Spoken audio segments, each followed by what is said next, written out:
नमस्कार दोस्तों, RJ education में आपका स्वागत है। मैं राजेश कुमार यादव।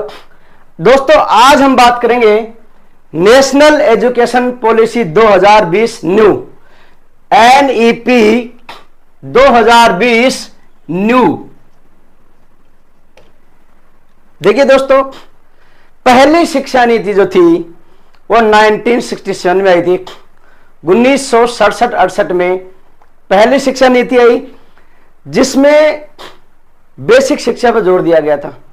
दूसरी शिक्षा नीति 1986 में आई जिसमें प्रशिक्षण पर बल दिया गया था, ट्रेनिंग्स पे, टीचर्स ट्रेनिंग, विभिन्न प्रकार के प्रशिक्षण, बीएड कॉलेजों की स्थापना, उस पर जोर दिया गया था। तीसरी जो शिक्षा नीति आई है वो है 2020। यह नीति उत्तराखंड में लागू की जा चुकी है। यह नीति बनाने के क्या कारण रहे, कौन कौन से विजन थे? तो देखिए दोस्तों, जब भी कोई शिक्षा नीति बनती है तो संपूर्ण देश में जो शैक्षिक संस्थाएं हैं, विभिन्न जो एनजीओज हैं जो शिक्षा के क्षेत्र में कार्य कर रहे हैं, उनसे रिपोर्ट मंगवाई जाती है, उसका अध्ययन किया जाता है। तत्पश्चात देश की शैक्षिक आवश्यकताओं को ध्यान में रखते हुए एक शिक्षा नीति का निर्माण किया जाता है। तो ये जो शिक्षा नीति आई है ये पूर्ण रूप से स्किल डेवलपमेंट पर आधारित है, रचनात्मकता पर आधारित है, क्रिएटिविटी पर आधारित है और रोजगार देने में सहायक है। तो देखिए दोस्तों, देखते हैं इसकी आवश्यकता क्यों हुई। इससे पहले जो शिक्षा नीति थी 1986 की, उसमें बालक के सर्वांगीण विकास पर जोर दिया गया था। बालक का संपूर्ण विकास, सर्वांगीण विकास। इस शिक्षा नीति में यह महसूस किया गया कि बालक का सर्वांगीण विकास तो हो रहा है, लेकिन कहीं ना कहीं वो एक जिम्मेदार नागरिक बनने में सफल नहीं हो पाया। तो इस शिक्षा नीति में जो जोर दिया गया है वो दिया गया है अच्छे इंसानों का निर्माण, कि एक अच्छे इंसान का निर्माण कैसे किया जाए जो एक सुविकसित राष्ट्र के निर्माण में योगदान दे सके। एक ऐसा बहुलवादी समाज जिसमें समानता हो, सामाजिक, आर्थिक, धार्मिक और जो तर्कपूर्ण चिंतन करने में सक्षम हो, ऐसे समाज के निर्माण में योगदान दे सके। ऐसे पीढ़ी का निर्माण करना, एक ऐसे चरित्र का निर्माण करना इस शिक्षा नीति का प्रमुख उद्देश्य है। तो देखिए दोस्तों, इसका अगर विजन की बात करें, ये जो नई शिक्षा नीति आई है इसका अगर उद्देश्य विजन की बात करें तो इसका पहला जो विजन है वो है अच्छे इंसानों का विकास। अच्छे इंसानों का विकास। देखिए दोस्तों, आजकल आईटी का जमाना है, सूचना प्रौद्योगिकी का जमाना है, ज्ञान आधारित जमाना है। तो आज के टाइम में समाज में देखने को मिल रहा है कि मानव संवेदनहीन हो गया है, संवेदनशीलता गायब हो गई है। अगर रोड पर किसी का एक्सीडेंट भी हो जाता है तो लोग उसका वीडियो बनाकर अपलोड करने में रुचि रखते हैं बजाय उसे प्राथमिक उपचार देने की। ऐसा क्यों हुआ? अब इसको बदलने की आवश्यकता हुई। तो इसको बदलने की आवश्यकता, हम एक ऐसे चरित्र का निर्माण करेंगे जो चिंतनशील हो, रचनात्मक हो, समस्याओं के समाधान में भागीदार बने। ऐसे इंसानों का निर्माण करने के लिए, अच्छे इंसानों का विकास निर्माण करने के लिए इस शिक्षा नीति का गठन किया गया। अब एक अच्छा इंसान कैसा होगा? देखिए, एक ऐसा इंसान जो तर्क संगत विचार और कार्य करने में सक्षम हो, तर्कपूर्ण विचार करने में सक्षम हो। जैसे एक उदाहरण के द्वारा समझते हैं। अभी हाल ही में एक बहुत वीडियो चर्चित था सोशल मीडिया के माध्यम से, मैंने भी देखा, ज्योति मौर्य का, कि एक उसका जो पति है जो उसे पढ़ा लिखा कर एसडीएम बना देता है और वह उसको तलाक दे रही है। इस चीज को इतना हाईलाइट किया गया, इसका एक पक्ष ही रखा गया कि ज्योति मौर्य ने गलत किया। अब हम बात कर रहे हैं कि वो तर्क संगत विचारों की, तो हमने उसका एक पक्ष देखा है कि उसने अपने पति के साथ गलत किया, हमने उसका दूसरा पक्ष नहीं देखा, हमने लोकतांत्रिक बातें नहीं करी। आज से पहले बहुत से पति जो उच्च पदों पर गए हैं उन्होंने भी अपने पतियों को तलाक दिया है, वो भी आज दोनों अपना खुशी जीवन व्यतीत कर रहे हैं। तो हमने केवल एक पक्ष देखा, क्या आज से पहले ऐसा नहीं हुआ होगा? अब बात करें लोकतंत्र की, तो पुरुष और स्त्री का एक निजता का अधिकार और हर एक का अपना एक अधिकार है, अपनी एक स्वतंत्रता है, वह अपने अधिकारों का प्रयोग करे। अगर पति पत्नी में आपस में समझ नहीं है, अनबन है, तो उनका अलग होना कोई नई बात नहीं, एक आम प्रक्रिया है, यह एक सामान्य प्रक्रिया है। लेकिन बात यह है कि एक पक्ष को देखा गया, तो क्योंकि तर्क संगत विचार नहीं है, तो हमें एक ऐसी पीढ़ी का निर्माण करना है जो तर्क संगत विचार करे और उसको कार्य करने में सक्षम हो। तीसरा इसका जो विजन है वो है जिसमें क्या हो, करुणा, दया, सहानुभूति, साहस और लचीलापन हो। एक ऐसी पीढ़ी का निर्माण करना है, एक ऐसे मानव का विकास करना है जिसमें करुणा हो, दया हो, संवेदनशीलता हो, सहानुभूति हो और उसमें परिस्थिति के अनुसार फ्लेक्सिबिलिटी हो, लचीलापन हो।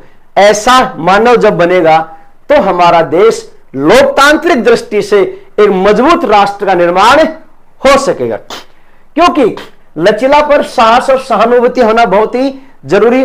वर्तमान समय में मानव अपनी सहानुभूति धीरे धीरे खोता जा रहा है, इसलिए इसकी आवश्यकता हुई। तीसरा, इसके अलावा चौथा जो प्रमुख है, रचनात्मक चिंतन और नैतिक मूल्यों का विकास।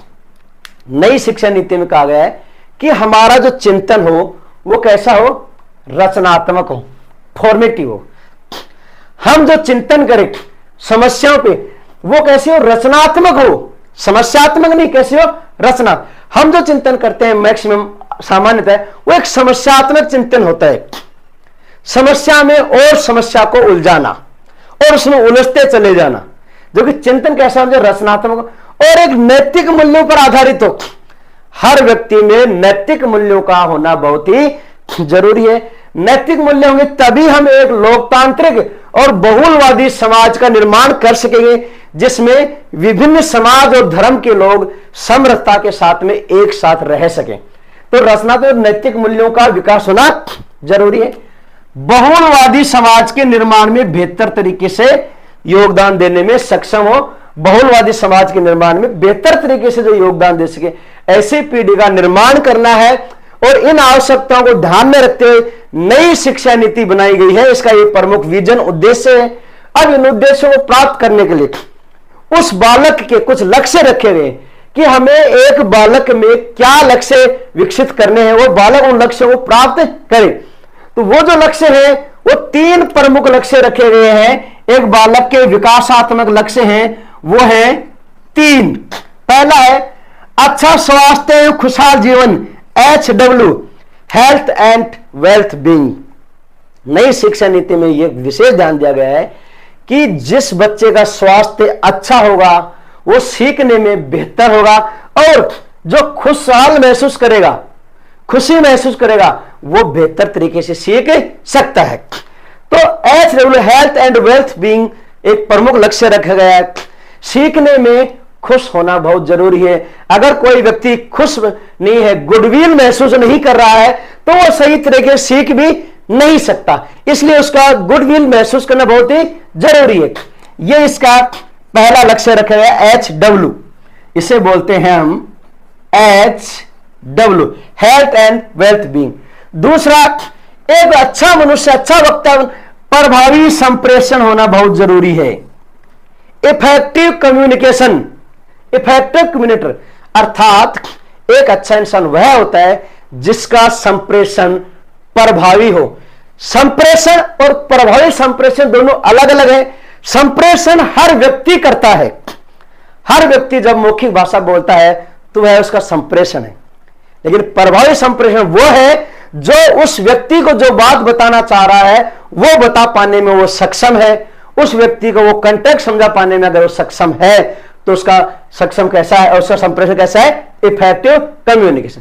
तो दूसरा जो लक्ष्य रखा गया था बालक का, वो रखा गया था EC, इफेक्टिव कम्युनिकेशन, प्रभावी संप्रेषण।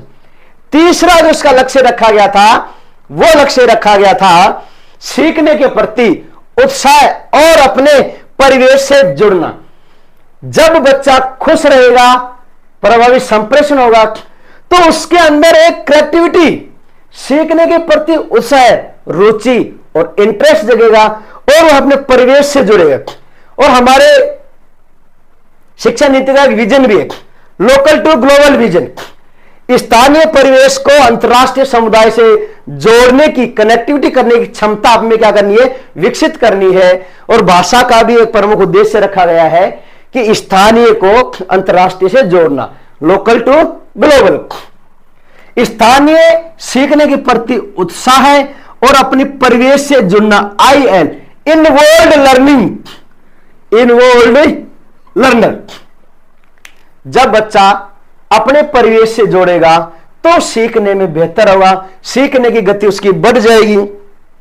फॉर एग्जाम्पल, किसी भी घटना को हम स्थानीय परिवेश से जोड़ते हैं, उसके लोकतांत्रिक मूल्यों के आधार पर समझ विकसित करते हैं, तो बालक स्थानीय परिवेश से जोड़ते हुए बेहतर तरीके से सीख पाएगा।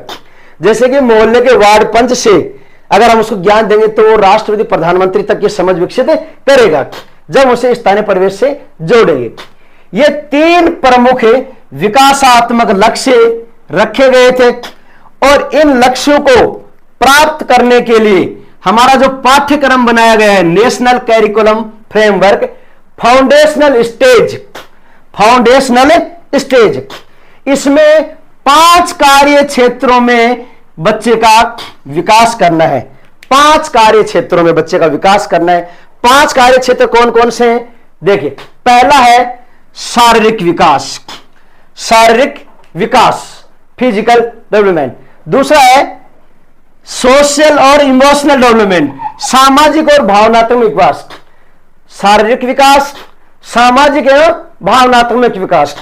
भाषा एवं सतत विकास, भाषा एवं साक्षरता या सतत के साथ में यहां पे साक्षरता भी है। कलात्मक एवं सांस्कृतिक विकास, अपने संस्कृति का विकास। संज्ञानात्मक विकास, ये 5 प्रकार के विकासात्मक रखे गए हैं एनसीईआरटी के फाउंडेशनल स्टेज पे। और इन विकासात्मक के साथ में 13 दक्षताएं हैं, 8 होलिस्टिक डेवलपमेंट है। तो दोस्तों, ये था पार्ट फर्स्ट हमारा, ये था पार्ट फर्स्ट। सेकंड पार्ट में बात करेंगे सीखने की जो 13 दक्षताएं हैं और 8 जो होलिस्टिक डेवलपमेंट के आयाम है उनके बारे में नेक्स्ट वीडियो में बात करेंगे। दोस्तों, वीडियो अच्छा लगा तो शेयर और सब्सक्राइब जरूर करना दोस्तों। धन्यवाद। जय हिंद, जय भारत।